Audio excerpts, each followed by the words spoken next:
Right, so, Fighting with My Family. Did you see it? No, you didn't. I did. One sentence summary. A true-ish tale of a girl from Norfolk who grows up to be a WWE champion. Oh, yeah, I've seen the trailer. It looks quite good, so. I'm glad you mentioned that. I'll come back to that. Could you beat the villain? Well, it's a biopic, so the villain is like really her insecurities. Yeah. Could I beat her? Yes, I could. This is going to be a street fight to the death. Not wrestling. No one's playing around. I'm not giving you a warning when I'm like choreograph. Yeah. And also in the film, she displayed a weakness of being dropped on her neck several times. I think I could use that to my advantage. How would I improve the film? You said you watched the trailer. Who was in the trailer? The Rock. Yeah, less of The Rock. It's not a story about The Rock, alright? Was in it quite a bit, was he? Which scene specifically of The Rock would I have cut out? Now, The Rock is established to be like a powerful figure in the field of WWE. He invites this vulnerable teenage girl to his private box, all alone. Yeah, Cut that out. It's, you know, he didn't need The Rock in it. They did it to sell tickets. He didn't need to go on the poster. But like, so you don't have to be like this Barbie girl, blah blah blah, to fit in. And then the clip of the actual page at the end of the film, she's dressed like she was like in a leather bikini, like she was dressed like Zack Snyder. Ridiculous, alright? Sort that out, Hollywood. I don't have to tell you this again. But beers out of 5. Stop sexualising women. Yeah, god damn it. 3.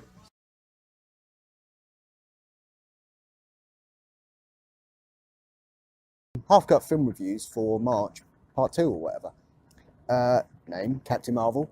Did you see it? I obviously did see it, because, you know, what else am I going to do on a Friday? Talk to people? No. One sentence summary. After travelling to the human world, a strong independent woman discovers that her past is not what she thought it was, and must save the planet with her uber powers. Oddly enough, that's a description of both Captain Marvel and Wonder Woman. There's also like, a fighter pilot gets alien powers. That's Green Lantern. Never compare yourself to Green Lantern. Anyway, could I beat the villain? With a twist that you see coming a mile off, the British guy is the villain in this film. Shark! And, you know, could I beat Alien Jude Law? Of course I could. I'd pull his hair. What's he going to do about that? Nothing. As previously mentioned, powerless. He could take my massive round glasses off, but, you know, he wouldn't do that. That would be uncool. You can't hit a guy with glasses. So, yeah, that's fun. How do I improve the film? Number 1, I didn't dislike the film or anyone in it. Just want to say that now before I list off all the things I didn't like about it. Like, continuity in a film series annoys me. Directly, like, think about Bumblebee. This is what we discussed at the time. Didn't we, Darren?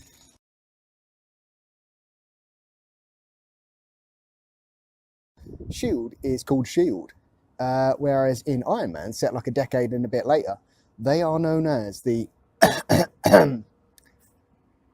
Yeah, I'm aware. Anyway, whereas they are known as the Strategic Homeland Intervention Enforcement and Logistics Division.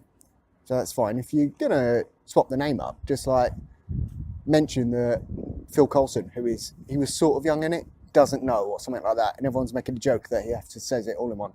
Do something like that, that's fine. Also, what happened, the Tesseract in this film was kept in a lunchbox, but it melted through a Nazi plane in Captain America: The First Avenger. Which is it? Is it dangerous? Is it not dangerous? Nick Fury in the Avengers said, the events of Thor... He doesn't sound like that, but I can't do his voice. The events of Thor proved to everyone that there's like aliens and stuff. That's why we had to do the dangerous weapons. But like, did no one notice there's a big flipping spaceship at the end of this film, like firing at Earth? Did no one notice that? Like, even if S.H.I.E.L.D. tried to cover it up, like...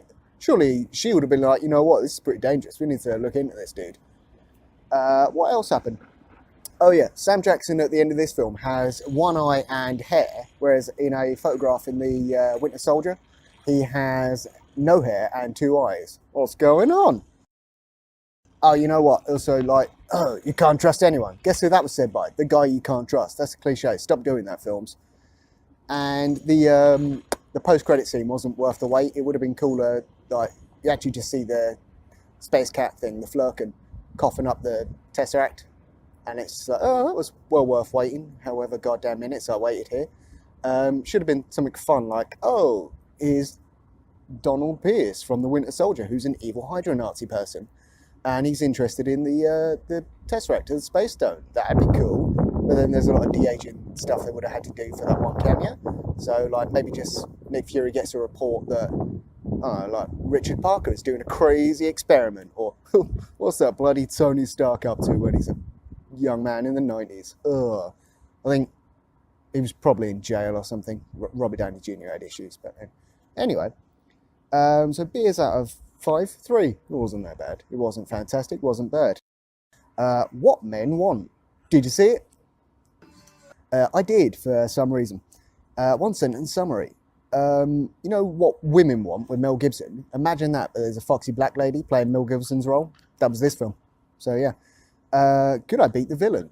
So the villain is, it's like her own ego, the foxy black lady. I think her name's Ali. She is her own worst enemy, and her ego kind of stops her making genuine connections with people.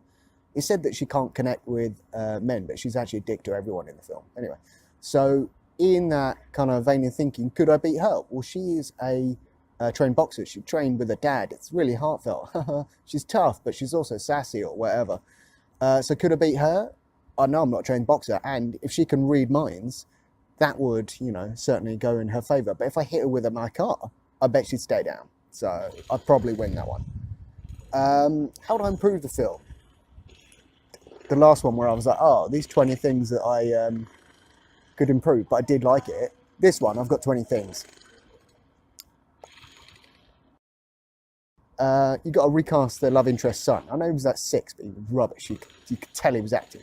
Anyway, tone down the product placement is my next tip. In one scene, Ali, the main lady, the foxy black lady, is drinking a Stella, like ladies do. Her dad is drinking a Bud Light, like Mark Wahlberg in a Transformers film. She goes to the bartender, who's the love interest, and he mixes her a drink, and he name drops the name of vodka, which it's like Ciroc or something like that. I don't know, it's not Ciroc, but it starts with a C. Then there's a shot of him pouring the drink, and it lingers on the bottle for like, that guy's looking at me, he doesn't know what's going on. Anyway, it lingers on the bottle for a couple of like 5 seconds or something, so you can see the name.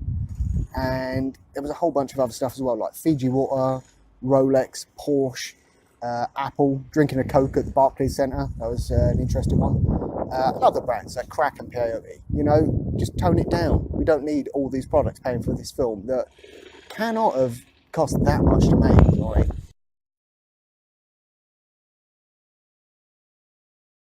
Some of the humour in this film reminded me of the later Scary Movies, and of course I do not mean that as a compliment. And, at the end of the film, after Ali's lost her ability to read minds, her friends are all like, oh, I can't believe you could read minds. That's so cool. Not like, you're mental. Of course you couldn't read minds. So, like, I think in that universe, sometimes people get superpowers. Is it like Backdoor DCU or something like that? I don't know. That would, anyway. So finally, almost finally, the last thing I would improve about this film. There's a comical scene where Ali and the bartender man, the sexy bartender, who's the love interest with his terribly acted son, they're getting down to business, and because she's all selfish and stuff in the bedroom, it's not fun, and then he's all like, stop, and she carries on. It's not a joke no more, is it? You imagine if the film was still being played by, or the actor was still Mel Gibson, and then his love interest said stop, and he carried on. That's a very dark film. Don't do that. Rating out of 5 beers. 5, preferably not a Stella or a Bud Light. There was a end of the film, credits start rolling, there's a plane, and I got up out of my seat. I'm shouting louder than the plane now. Yeah, and I walked towards the door, and then the credits stopped, and there's a nice little post-credit scene. I didn't stop to find out what it was, I just carried on going. So, that was March Film Reviews.